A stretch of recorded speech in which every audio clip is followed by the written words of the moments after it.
সরলপুর নামে একটি গ্রামে মদন নামের একটি ছেলের ছোট্ট একটি চায়ের দোকান ছিল। মদন রোজ চা বিক্রি করত এবং গ্রামের প্রত্যেকজন মানুষ তার চা প্রিয় ছিল। মদন চা বিক্রি করেই নিজের সংসার চালাতো। মাথা ব্যথা, মন খারাপ, সর্দি কাশি থেকে যদি আপনারা মুক্তি পেতে চান তাহলে মদনের চা খান। মদনের চা। মদন, তুই যেটা চা বানাস ওটা চা নয় রে, ওটা হলো অমৃত। অমৃত, বুঝেছিস?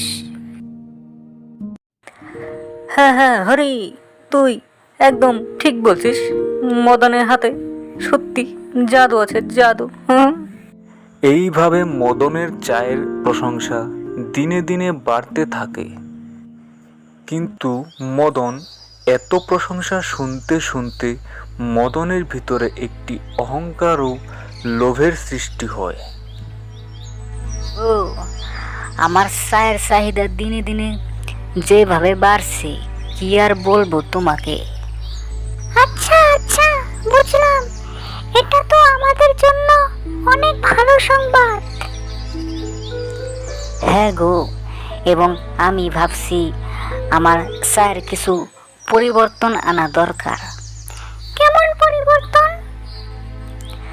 আমি ভাবছি যে আমার চায়ের দিনে দিনে এত চাহিদা বেড়ে গেল যে এখন তো গ্রামের মানুষ আমার চা না খেয়ে থাকতেই পারে না। পরিবর্তনটা কি করবে ওটা বলো আগে। আরে বলছি, আমি ভাবছি যে চায়ের দামটা বাড়িয়ে দেব এবং পরিমাণটা অল্প কমিয়ে দেব, তাতে আমাদের আরও লাভ হবে। কিন্তু আমার মনে হচ্ছে এটা ঠিক হবে না। আরে ছাড়ো তোমার ওসব কথা, এটা তো করতেই হবে, না হলে কোনো কাজ হবে না, বুঝেছ? রে মদন, তুই হঠাৎ চায়ের দাম বাড়িয়ে দিলি এবং তার পরিমাণটাও ভালোই কম মনে হচ্ছে। ব্যাপারটা কি বল? আরে সব কিছুরই তো দাম বাড়ছে, তাই আমিও চায়ের দামটা বাড়িয়ে দিলাম। ও আচ্ছা, এই ব্যাপার তাহলে। মদন, আজকের চায়ের টাকা কালকে দিয়ে যাব, ঠিক আছে? ওসব বাকি হবে না, এখনই দিতে হবে। খেলে খাও। আচ্ছা, এই ব্যাপার। মদনের এমন ব্যবহার দেখে ওরা সবাই বুঝে গেল। বুঝলি ভোলা, আমরা মদনের চা না খেয়ে থাকতে পারি না দেখে ওর মনে অহংকার ও লালচি হয়ে গেছে। তুই ঠিক বলছিস ভোলা, কিছু একটা করতে হবে।